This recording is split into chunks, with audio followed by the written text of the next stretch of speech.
अच्छी बातें बताते बताते लोगों को ऐसा लग रहा है कि भाई मैंने ओला से पैसे खाए हुए हैं, मैं इसकी बुराई नहीं बताता हूँ, जो भी इसमें कमी है वो नहीं बताता हूँ आप लोगों को। इसीलिए मैं इस वीडियो को बना रहा हूँ क्योंकि ये गाड़ी हमारी है यार। हम इसमें कुछ भी जो भी बुराई देखेंगे वो हम आपको बताएंगे, वीडियोस में भी बताइए, बट आज मैं स्पेशली आपको सिर्फ और सिर्फ बुराइयां गिनाऊंगा, ऐसे ऑप्शंस, ऐसे रीजंस जिसके कारण आपको इसको नहीं खरीदना चाहिए। ये वीडियो पूरा देखना, खासकर वो लोग भाई जो इसको लेने का सोच रहे हैं वो इसको एक बार अच्छे से देख लेना और गलती मत करना, जो कि मैं हमेशा कहता हूँ भाई कोई भी गाड़ी लेने से पहले उसके रिव्यूज देखना बहुत जरूरी होता है। सो वीडियो को पूरा देखना विदाउट स्किपिंग, एंड जैसा कि मैं हमेशा कहता हूँ कि मजा आएगा, देखते रहिए।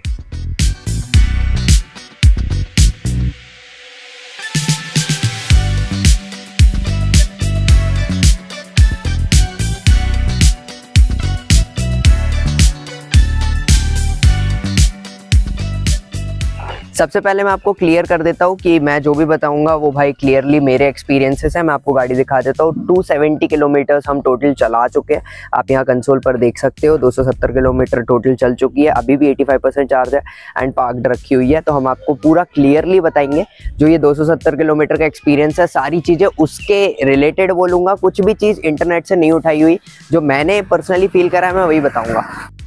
पहला नेगेटिव जो कि इसके भाई स्टैंड है, स्टैंड इसमें आपको मेन स्टैंड नहीं देखने मिलता है, जो कि एक बहुत दिक्कत वाली बात है, जिसको हम ऑर्थोडॉक्स स्टैंड भी कहते हैं, क्योंकि ये स्टैंड कोई काम का नहीं है। अगर आप इसको देखोगे तो ये गाड़ी के वेट से बहुत ज़्यादा कम वेट उठाने के केपेबल है। हमने आगे पत्थर लगाया हुआ है, ये भी चीज़ मैं आपको दिखाना चाहता हूँ ऑफ वीडियो में, लेकिन इसका रीज़न ये नहीं है कि हमने गाड़ी को रोका हुआ है। एक्चुअल में ये स्टैंड ही उतना केपेबल नहीं है कि गाड़ी खड़ी कर पाए। अगर ये गाड़ी नॉर्मली खड़ी रहती है किसी भी ढलान वाली जगह पर तो ये अपने आप गिर जाती है, एंड ऐसा हुआ है 1 से 2 बार हुआ है। तो ये चीज़ का ध्यान रखना भाई, स्टैंड इसमें अच्छा नहीं आता है। इसमें मेन स्टैंड आप आफ्टर मार्केट लगवा सकते हो, जो इसका एक सोल्यूशन हम मान सकते हैं।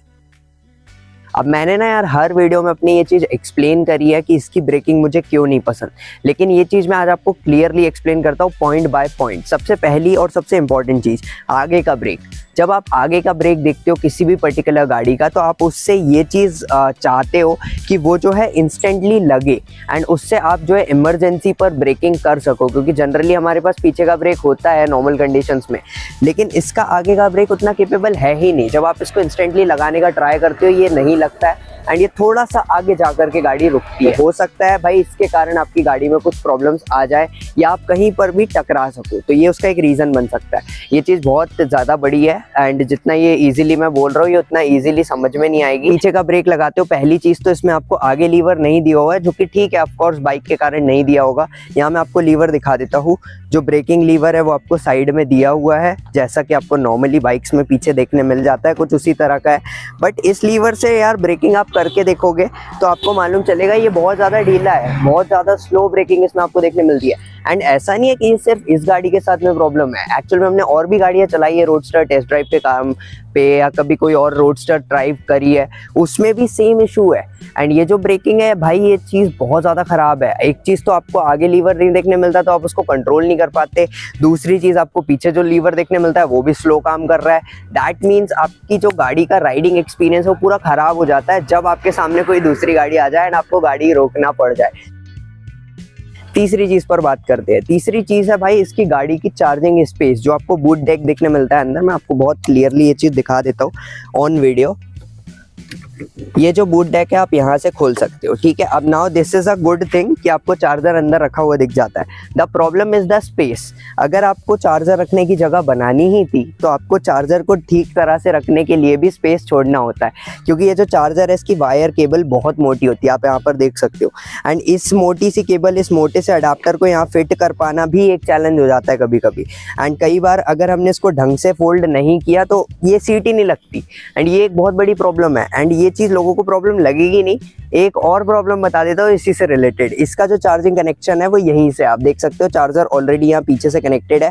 अब वो किस तरह से वो मुझे नहीं पता, इतनी इंजीनियरिंग पढ़ी नहीं मैंने, लेकिन ये जो है ना ये कनेक्शन भी कभी कभी लूज हो जाता है अपने आप, एंड इसके बाद चार्जिंग नहीं होती है। मेरे पास एक क्लिप है, अगर वो अभी तक मेरे पास होगी तो मैं आपको वो चीज़ दिखाऊंगा अभी प्रैक्टिकली लाइव कि भाई क्या हुआ था। एक्चुअल में हमने इसको चार्ज पे लगाया एंड चार्जर डिस्कनेक्टेड लिखा आने लगा यहाँ पर, एंड हमने देखा पता नहीं ये क्यों हो रहा है, क्या प्रॉब्लम है। हमने इसकी डिग्गी खोली, फिर देखा कि यार चार्जर ढंग से कनेक्टेड नहीं था। फिर हमने इसको 2-3 बार ठोका है, तब जाकर के ये चार्ज होना स्टार्ट हुई है। तो ये भी एक बहुत बड़ी प्रॉब्लम है उन लोगों के लिए जो ये लेना चाह रहे हैं भाई, बताना बहुत ज़्यादा जरूरी। देखो अभी भी सीट नहीं लग रही है, तो ये चीज़ मैंने मजाक में नहीं बोलता हूँ, जो भी बोलता हूँ सारी चीज़ें फैक्ट्स के साथ बोलता हूँ। आप इसके इंस्ट्रूमेंट क्लस्टर को ध्यान से नोटिस करोगे, आप अगर स्पोर्ट मोड पर राइड कर रहे हो तो आपको एक प्रॉब्लम आती है, जो कि है जनरली जैसे आप स्पीड बढ़ा देते हो, आपकी गाड़ी का अगर मोटर या फिर बैटरी हीट करने लगती है तो आपकी गाड़ी अपने आप नॉर्मल मोड पर आ जाती है। ये एक बहुत बड़ी प्रॉब्लम है, काफ़ी लोगों को पता नहीं है ये चीज़। मैं बता इसलिए रहा हूँ क्योंकि लोगों को लगता है आप स्पोर्ट में कंसिस्टेंटली गाड़ी चला सकते हो। आप स्पोर्ट पे गाड़ी चलाओ, 20% अगर बैटरी ड्रेन हो जाएगी आपकी, मान लो आपने 80 से शुरू करी है, 20% बैटरी ड्रेन हो गई, उसके बाद हो सकता है आपकी बैटरी अपने आप उसको नॉर्मल मोड पे ले आए गाड़ी को। ये प्रॉब्लम मोटर की है, बैटरी की है, किसकी है मुझे नहीं पता, बट ये प्रॉब्लम मुझे लगी तो मैंने आपको बता दिया। ऐसा होता था जेन 1 के टाइम पे ओला में, मेरे पास S1 Pro थी एंड वो अपने आप कभी कभी हाइपर से स्पोर्ट पे चली जाती थी।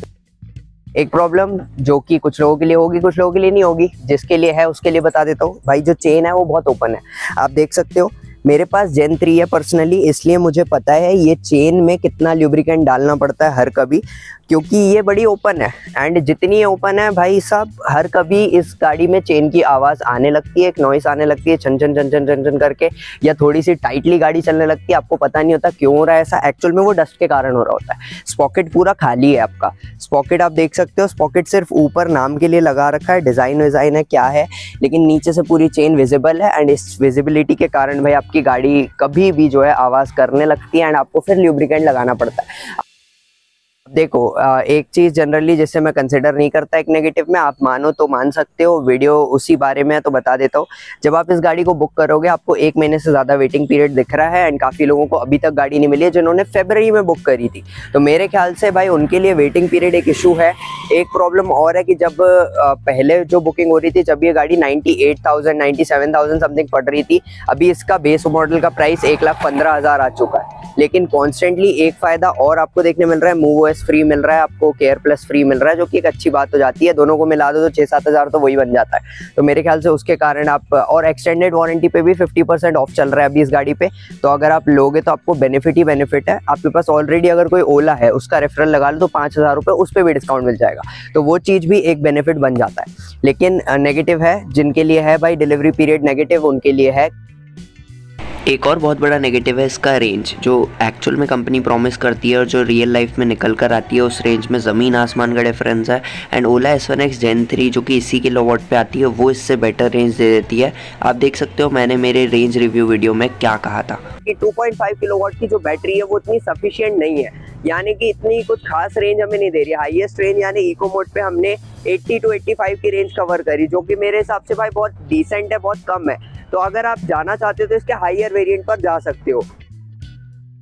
ये वीडियो इतनी ही थी। अगर आपको लगता है मैं इस गाड़ी की और कोई वीडियो बनाऊं, let me know in the comment section. मिलते हैं आप सभी लोगों से नेक्स्ट वीडियो में, तब तक के लिए जय हिंद, वंदे मातरम।